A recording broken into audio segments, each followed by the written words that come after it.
राधे राधे दोस्तों, जीवन में खुश रहने के लिए समर्पण और आदर्श ज़रूरी है।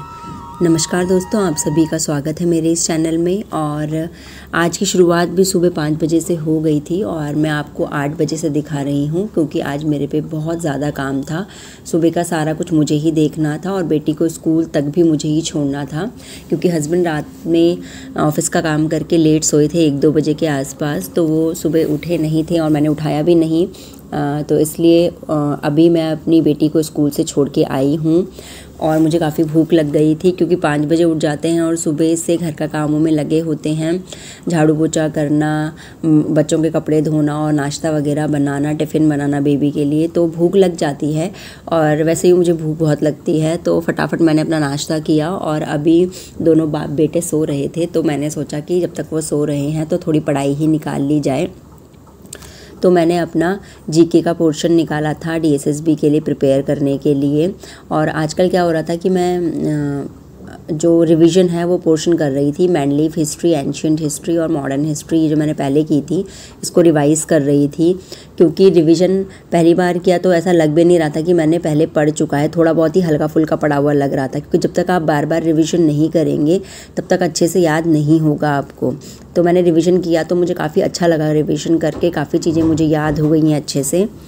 तो आज मैंने सोचा कि कुछ नया किया जाए, काफ़ी दिन से रिवीजन चल रहा था। तो फिर मैंने सबसे पहले आज जो इम्पॉर्टेंट पर्सनालिटीज़ होती हैं उनके निकनेम्स याद किए थे। जैसे सरदार वल्लभ भाई पटेल को क्या बोला जाता है, महात्मा गांधी के निकनेम्स क्या हैं, नेताजी सुभाष चंद्र बोस के निकनेम्स क्या हैं। तो ये जो फेमस पर्सनालिटीज़ हैं, बुक से मैंने इनके निकनेम्स किए थे, 50 के आसपास थे इसमें, तो मैंने वो सारे याद कर लिए थे।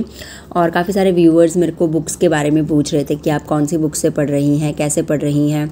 तो मैंने ये सारी स्ट्रैटेजी पहले भी शेयर कर चुकी हूँ, लेकिन मैंने सोचा काफ़ी सारे न्यू व्यूअर्स मेरे साथ जुड़े हुए हैं, तो सबसे पहले मैं उनको बता दूँ कि मैं डीएसएसबी, टीजीटी, पीजीटी मैथ्स और यूकेएलटी मैथ्स की तैयारी कर रही हूँ।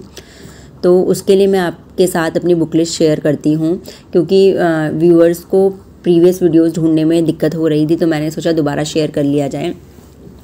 तो अभी जो मैं जीके का पोर्शन कर रही हूँ ना, ये मैं पोर्शन कर रही हूँ शिवालिक, प्रतीक शिवालिक की मैंने बुक ले रखी है। इसमें जीके का पोर्शन काफ़ी अच्छा है, क्योंकि डीएसएसबी के अकॉर्डिंग ही दिया हुआ है। जो जो टॉपिक्स डीएसएसबी में आते हैं उन्हीं के हिसाब से ये दिया हुआ है। तो क्योंकि हम जीके इतना वास्ट सब्जेक्ट है, कितना भी आप पढ़ लें कम ही पड़ेगा। तो 20 में से 20 मार्क्स तो भूल ही जाइए, किसी के भी आएंगे। लेकिन अगर आप 12-15 के आसपास भी मार्क्स इसमें ले आते हैं तो ये काफ़ी अच्छा स्कोर माना जाता है, क्योंकि बाकी तो मेन आपका सब्जेक्ट कंसर्न ही होता है। तो इसलिए मैंने इससे कर रही थी तैयारी, और साथ ही करंट अफेयर्स वगैरह भी करती रहती हूँ।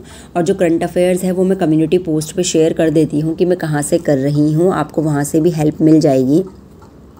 तो प्रतीक शिवालिक जी की बुक है, उससे मैं अपना कर रही हूँ जीके का पोर्शन। और पार्ट ए के लिए ये बुक है, तो आप चाहे तो इसे परचेज़ कर सकते हैं। लेकिन अगर आपके पास पहले से ही बुक्स अवेलेबल हैं तो फालतू में बुक्स खरीद के कोई फ़ायदा नहीं है। सोर्सेज भले ही लिमिटेड हों, लेकिन जितने सोर्सेज हों उन्हें बार बार पढ़िए, रिवीजन बार बार करिए। ऐसा नहीं है कि आपके पास बहुत सारी बुक्स हों और आपको आती ढंग से कोई भी ना हो, तो ये चीज़ें नहीं होनी चाहिए। तो मेन इम्पॉर्टेंट ये है कि हर चीज़ का लिमिटेड सोर्स हो, लेकिन बार बार रिवीजन आप कीजिए। तो अब सुबह के टाइम पे सुबह नाश्ता हो गया था, उसके बाद फ्रूट मैं ज़रूर खाती हूँ दिन में एक बार। वैसे भी गर्मियों का टाइम है, तरबूज खरबूज मुझे बहुत ज़्यादा पसंद है। तो वो सब करके, और मेरा बेटा खेल रहा था तो बीच में ऐसे ही पढ़ती रहती हूँ जैसे जैसे टाइम मिलता है। बुक पास में ही रखी होती है, कभी 10 मिनट पढ़ लिया, कभी 15 मिनट पढ़ लिए, कभी करंट अफेयर्स पढ़ लिए, क्योंकि याद करने का काम हो जाता है। उसके अलावा अगर मैं को बताऊं डीएसएसबी के लिए जनरल इंग्लिश की बात बताऊं, तो जनरल इंग्लिश के लिए मैंने आपको बताया था कि अगर आपको वोकैब के लिए चाहिए तो आपको ब्लैक बुक ले लेनी चाहिए। बहुत अच्छी है, बहुत सारी वोकैब्स दी हैं और एक दिन में पढ़ के आपको याद नहीं होगा। अगर आप सोचें कि कैसे करना है तो आप डेली का रूटीन बना लीजिए कि आप 20-30 वोकैब्स याद करेंगे, तो एक महीने के अंदर ही, एक महीना क्या 15 दिन के अंदर ही आपको फ़र्क दिखना शुरू हो जाएगा। जब आप रोज़ का 20 वोकैब्स याद करेंगे और नेक्स्ट डे फिर जो पीछे आपने याद किए उनको रिवाइज़ करेंगे, तो आपको 15-20 दिन में ही काफ़ी अपनी जो वोकैबलरी है वो आपकी इंक्रीज़ हो जाएगी, उसमें फ़र्क दिखना शुरू हो जाएगा। और साथ ही ग्रामर के लिए मैंने आपसे शेयर किया था कि आप कम्युनिटी पोस्ट में भी मैंने शेयर किया था कि आप अंकित सर है, DSSB English by Ankit sir आप लिखेंगे तो वहाँ पे आपकी एक पूरी प्लेलिस्ट आ जाएगी, वहाँ से कर सकते हैं। या फिर आप 60 grammar rule by Rani ma'am, वहाँ से भी आप कर सकते हैं। तो इन दोनों से आप ग्रामर पोर्शन कवर कर सकते हैं। और उसके बाद DSSB हिंदी की अगर हम बात करें, जनरल हिंदी की, तो जनरल हिंदी के लिए सबसे पहले तो आप सिलेबस डाउनलोड कर लीजिए, क्योंकि अगर आपने कोर्स परचेज़ नहीं किया है तो आपके लिए सबसे इम्पॉर्टेंट यही है कि आप टॉपिक वाइज सर्च करके अपना सिलेबस सबसे पहले कंप्लीट करें। तो मैंने भी EMRS के दौरान जनरल हिंदी के नोट्स बनाए थे। तो जनरल हिंदी के लिए आप चाहे तो टॉपिक वाइज सर्च कर सकते हैं। और राहुल सर का मुझे पढ़ाया हुआ काफ़ी अच्छा लगा था, अध्ययन मंत्रा के हैं, तो वहाँ से आप कोई भी टॉपिक है, फॉर एग्जांपल आप संधि विच्छेद बाय राहुल सर लिखेंगे तो आपका उनका टॉपिक आ जाएगा पढ़ाया हुआ, उनसे आप कर सकते हैं। और बाकी जो आपको पसंद हो, ये तो मैं अपने अकॉर्डिंग बता रही हूँ, ज़रूरी नहीं है जो मुझे अच्छा लगे ट्यूटर पढ़ाने में वो आपको भी अच्छा लगे, तो आप उस अकॉर्डिंग देख सकते हैं।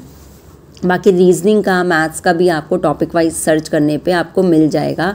नेट में जो यूट्यूब है उसमें बहुत चीज़ें अवेलेबल होती हैं। आप यूट्यूब को एज एन एंटरटेनमेंट ना लेके अगर आप एजुकेशन पर्पस से यूज़ करेंगे तो आपको बहुत ज़्यादा हेल्पफुल रहेगा। और अगर आपको कोर्स परचेज़ करना है तो वो भी आप किसी का भी परचेज़ कर सकते हैं, क्योंकि मैंने नहीं किया हुआ है तो मुझे आइडिया नहीं है इस बारे में, तो मैं नहीं चाहती कि आपको कोई भी गलत सलाह दूँ। तो ये तो हुई DSSB पार्ट ए की बात। उसके अलावा मैं UKLT की प्रिपरेशन कर रही हूँ।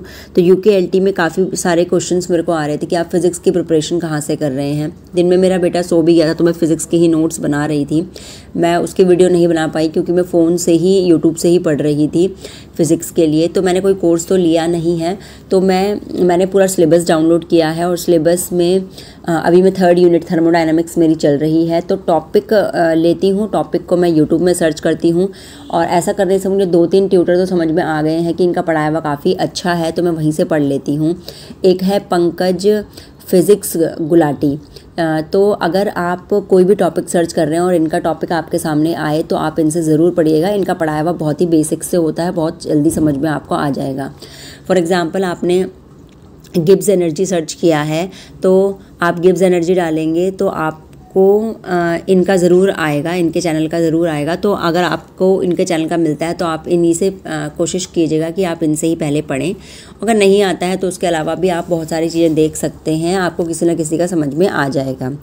और फिर वही रात में सारा काम वाम निपटाने के बाद, आजकल गर्मी बहुत हो रही है तो नारियल पानी वगैरह पिया कि जिससे थोड़ी एनर्जी मेरे अंदर रहे, क्योंकि घर के सारे काम भी देखने हैं, छोटे छोटे बच्चे हैं उनको भी देखना है, और साथ में पढ़ाई के लिए भी टाइम निकालना है। सिर्फ़ और सिर्फ मात्र 51 दिन, 51 डेज़ बचे हुए हैं एग्ज़ाम के लिए। काफ़ी सारी माइंड में टेंशन है, और टेंशन ना इंसान को तभी होती है जब वो कोशिश करता है। अगर इंसान कोशिश ही नहीं करेगा ना तो टेंशन भी नहीं रहेगी। क्योंकि बोलते ना चिंता मत करो, चिंता मत करो, तो इंसान को चिंता भी तो तभी होती है जब हम कोशिश कर रहे हैं किसी चीज़ की। अगर हमने सिर्फ़ और सिर्फ फॉर्म भर दिया है, हम किसी चीज़ की तैयारी ही नहीं कर रहे हैं, कोशिश ही नहीं कर रहे हैं, तो हमको चिंता भी नहीं होगी। तो इसलिए टेंशन हो रही है, दिमाग में चल रहा था कैसे करूं, क्या करूं, बहुत कम दिन बचे हुए हैं, सिलेबस भी अभी काफ़ी रह रहा है, तो कैसे प्रिपरेशन की जाए। और आज मेरे हस्बैंड का भी ऑफिस की मीटिंग थी रात के टाइम पे, फ़ॉरेन का कोई क्लाइंट था तो उसके साथ मीटिंग थी, तो रात के टाइम पे ही होनी थी, तो इसलिए भी मैं सेपरेट जाकर नहीं पढ़ पाई। बच्चे खेल रहे थे तो उन्हीं के साथ जैसे तैसे पढ़ रही थी।